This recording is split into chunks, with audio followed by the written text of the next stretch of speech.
Hi, Natalia. Many thanks for joining me today. If you wouldn't mind just beginning, just to give a little bit about yourself and your role at Siemens. Yes, my name is Natalia Oropeza, and I am Chief Cybersecurity Officer. And since May last year, I am also very proud to be Chief Diversity Officer, so responsible for cybersecurity globally and responsible for diversity, equity, and inclusion at Siemens. Fantastic. If you don't mind, but maybe we'll just stay there for the first question because I think it's interesting to get a full breadth of your role and understand a little bit about kind of how the diversity role also plays into your wider role as Chief Cybersecurity Officer. If you wouldn't mind just giving a little bit of insight there. Yeah, let me tell let me tell you that the society is diverse at large. So it includes men, women, Mexicans, Germans, vegetarians, lesbian, gays, and so on and so forth. So in Siemens, we have 170 years innovating society, and if we want to keep innovating society, we of course need to reflect society. And this is the diversity that we want to include in our company. And we also want to make sure that we include every perspective. And this is why inclusion is important. And we also want to make sure that everyone has the same opportunities, and that's why equity is as well important. And we think that these three factors, they all help us to develop a sense of belonging in our team, in our Siemens team, and that sense of belonging unleashes the potential that we have in order to innovate society. So that's why Of course. uh, diversity, equity, and inclusion are so important topics for us, Siemens. Fantastic and great to hear. I absolutely echo all your thoughts there. So thank you very much for giving that overview on your role. If we go into the depth then of the conversation that we're here to talk about today, it's a growing area of importance for procurement, hence why we're focusing on it very much as part of this day three. Here at Innovation in Resilient Supplier Networks. For our conversation, I'd like us to focus more around how we tackle cybersecurity in the supply base. We heard on day one from Frederick Wechnik, one of your counterparts, actually, Chief Information Security Officer at Flex, who spoke very much about kind of how we engage with cybersecurity experts and Chief Information Security Officers. So I'd love to talk to you a bit more now about kind of what procurement must do to manage the threat, more specifically in tackling that in the supply base itself. So what do you expect as a Chief Cybersecurity Officer from procurement in addressing those cybersecurity vulnerabilities? Yeah, the very first thing that I expect is for everyone, not only procurement, but for everyone in the company, to be aware of the risk that we have.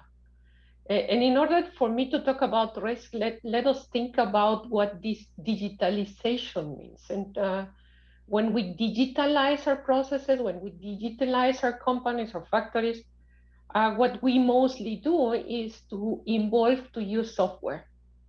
And software includes vulnerabilities. In addition to using software, we also increase connectivity. We increase connectivity all over the place. We are connecting now robots with controllers, and they were not connected in the past, but now they are.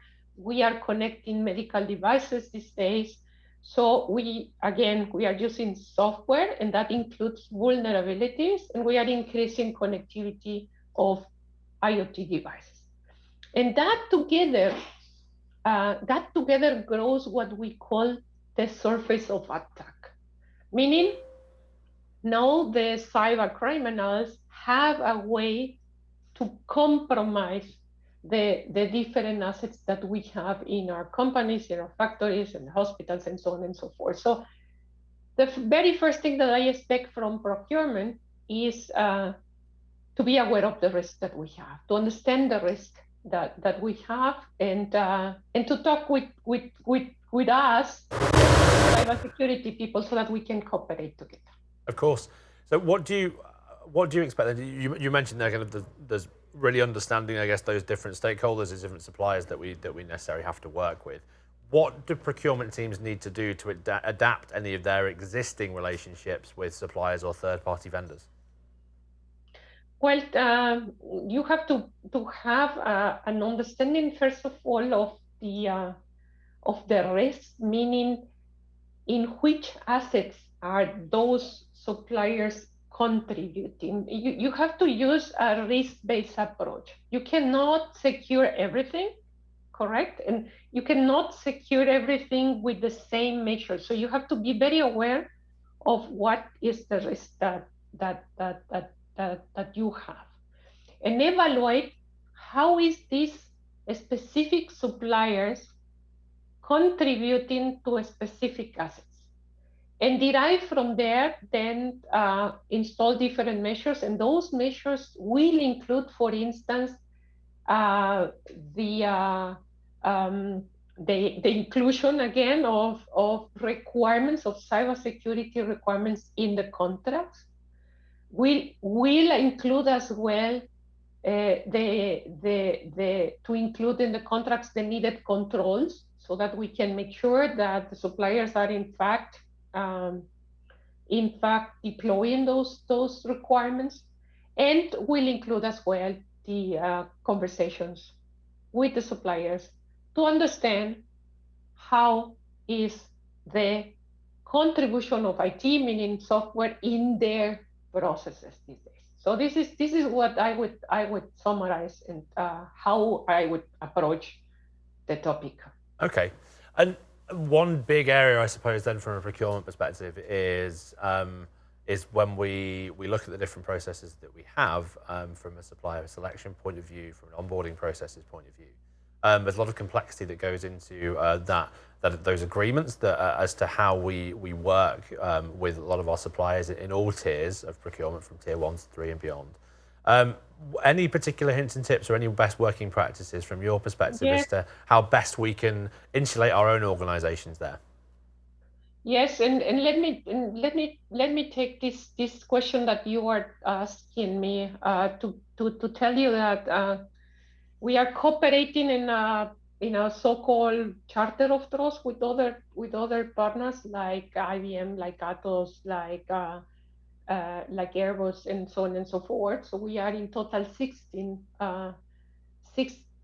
partners, and one of the principles that we have developed in order to improve cybersecurity in the digital world was exactly supply chain security. So one of the big steps we did in that regard was to define base cybersecurity or security requirements.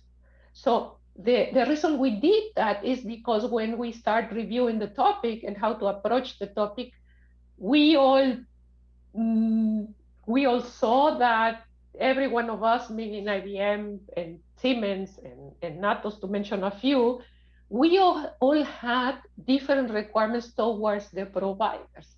And of course, we were making them crazy. I mean, you have to imagine that these 16 big companies have, I don't know, around 1 million relevant suppliers for the digital world. So you can imagine those suppliers having to address the requirements of IBM or the requirements of Siemens, and so on and so forth. So one of the big achievements that we have done is to agree among us a base set of requirements. And now what everyone needs to do, and now I am addressing directly your question, is, is to review if those base requirements are the right thing to do. Obviously, you will have more sensible suppliers in your supply chain, and where you want to increment those requirements that you are providing them, and not necessarily only using uh, those base requirements. But that's something that I think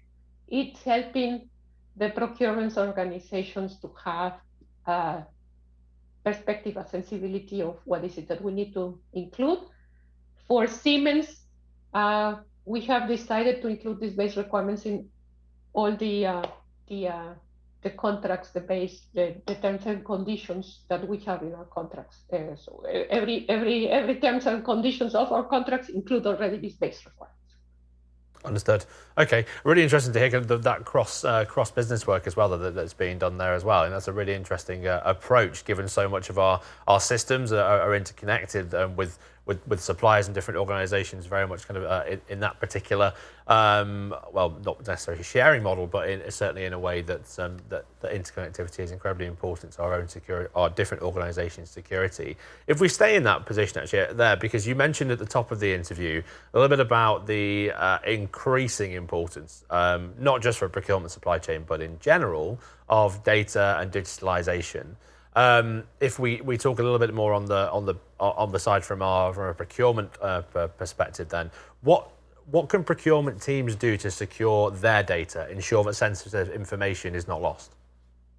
Well, you always have to think about three goals of security. So you want to make sure, number one, you want to think about availability. So whether availability is important for your process, yes or not. And of course, if you think about a factory, of course, full availability is one goal that you have to look at.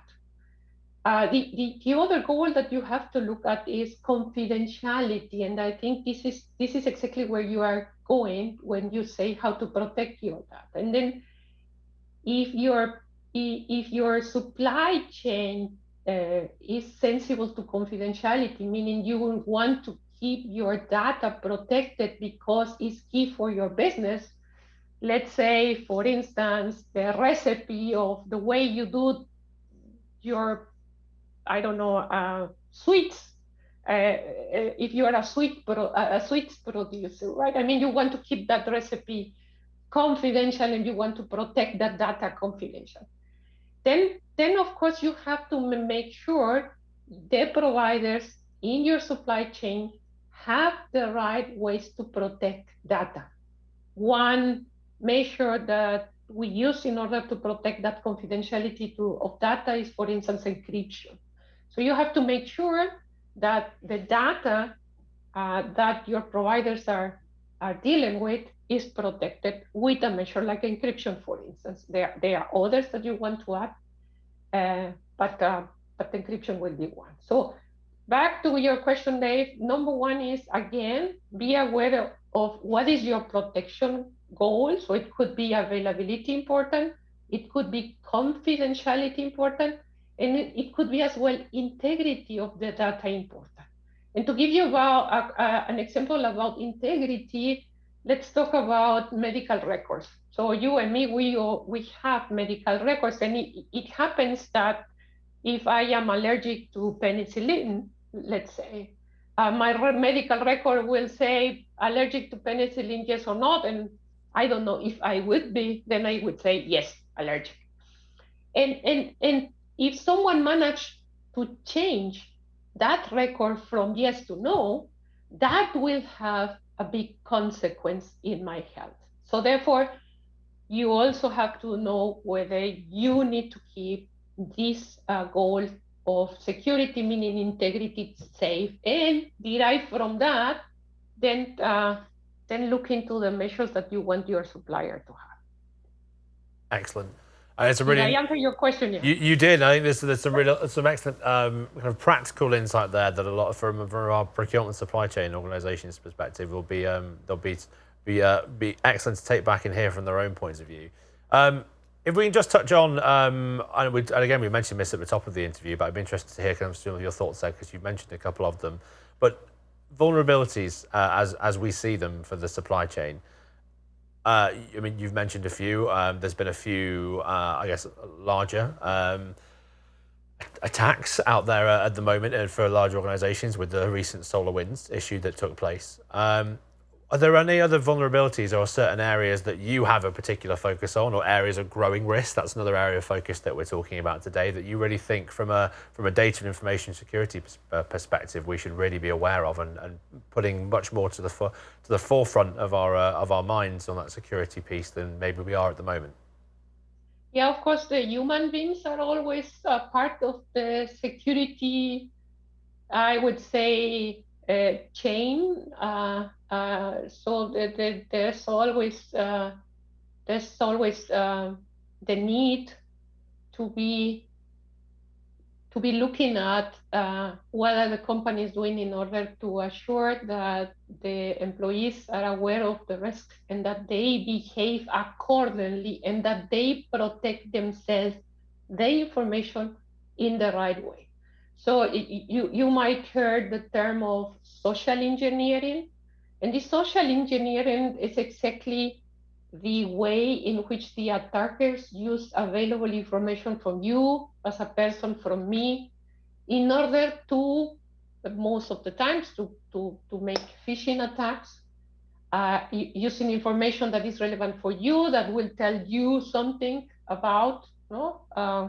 If you are a tennis fan, for instance, and they send you an email saying free tickets for the, I don't know, for Wimbledon, then of course the probabilities that you click in that phishing attack will grow. So it is always important to look at what are the companies doing in order to train their teams, to train their employees, to train their executives. This is also very important, okay? Because the footprint of all of us is information that is available for the different attackers to use. Okay, and you mentioned phishing there actually, because it's something that's come up that we've spoken about before at Procurement Leaders. Anything in particular that you recommend to ensure that teams are not susceptible to any particular phishing campaigns? Yeah, yes, there are a lot of trainings that develop awareness against phishing. So where the people like me, like you, get trained about how to check whether this is a phishing email, yes or not. Nevertheless, we have seen in the last at least 1 year already that that the phishings are getting so phishing that phishing is getting so sophisticated, right? I mean, this is what we call spear phishing, and in any case, this is getting so sophisticated because the attackers are using a lot of techniques that will make you believe, yeah, this is a valid link that I have to click. This is a valid file that I have to open. And now, what I can tell you from my experience is what you need to do is to involve as well technology. So you have to have the right tools in order to detect those phishing emails, those phishing links, and avoid them going to persons like you or me, and reduce the risk that we have by you or me clicking in those files or links. So without technology and with only awareness, companies will never manage to stop phishing from being successful. And I have to tell you, probably 75%, this is always changing, but I trust to say 75% of the attacks, of the compromises, they start with phishing. So they start with someone like me or like you and me, clicking in the wrong link or clicking in the right file. So, or in the wrong file, sorry. And therefore, conclusion, you need to train the people, you need to provide awareness, and second, you need to use technology, detection technology, so that you can stop those phishing attacks going to the employees, to the persons. Of course. You mentioned that awareness and education. I think really important words for us to use when we in talking about, I guess, the relationship between information security, cybersecurity, and our procurement teams is given the growing level of importance that we're talking about today. From a capabilities point of view or a talent point of view, do you see that there's an opportunity to for procurement and supply chain executives to gain more insight, more skill set development in the world of information security that's going to help to impact on their day to day? Is that something that Siemens actively do, or is this something that might be something, as you see it, further down the line as this area grows even further in importance?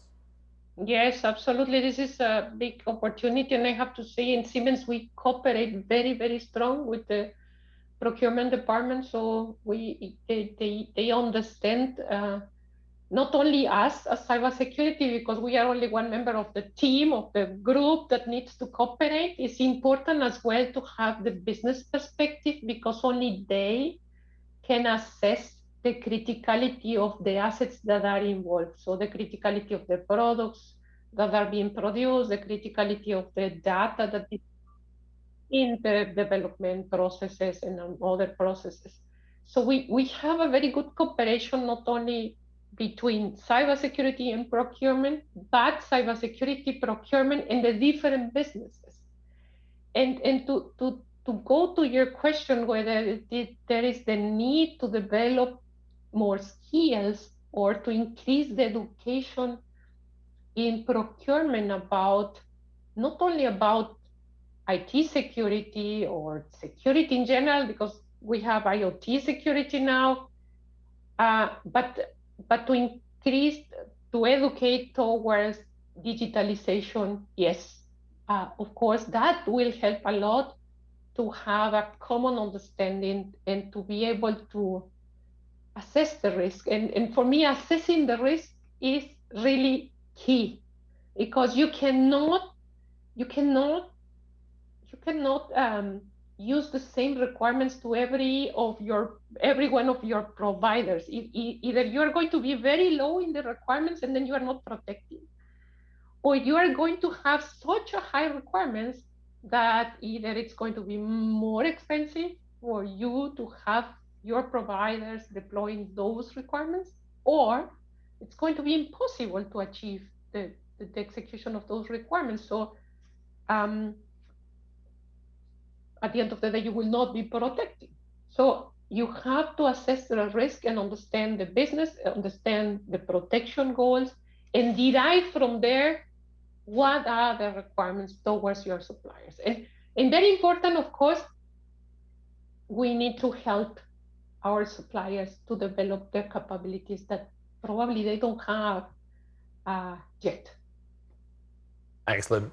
I think three things there from me that I think really stood out. I think they're very important to understand what particular risk level that I think we need to be aware of. The education piece and the awareness piece as well, and also business partnering across all of our teams. Some really succinct messages there for our audience to take away. And final question as we wrap up, one piece of advice or one kind of major consideration that you would always ask well, I guess this doesn't need to be specifically for procurement and supply chain, because as you mentioned there, this is very much information security is not a one departmental issue. It's very much a business. It's a holistic issue. Is there anything kind of that's always your key message that you like to deliver to the Siemens family for them to remember? My key message is always, you don't need to do this by yourself. You don't need to do this alone. And you have to be as quick as possible in cybersecurity, because the hackers, my goodness, they are quick.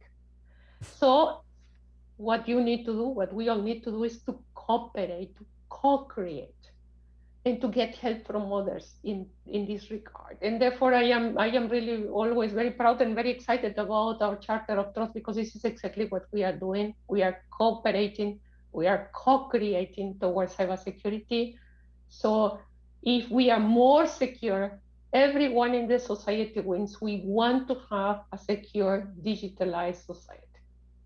Fantastic. Excellent message to end on. I thank you very much for your cooperation in co-creating this interview. So very much appreciated there as well.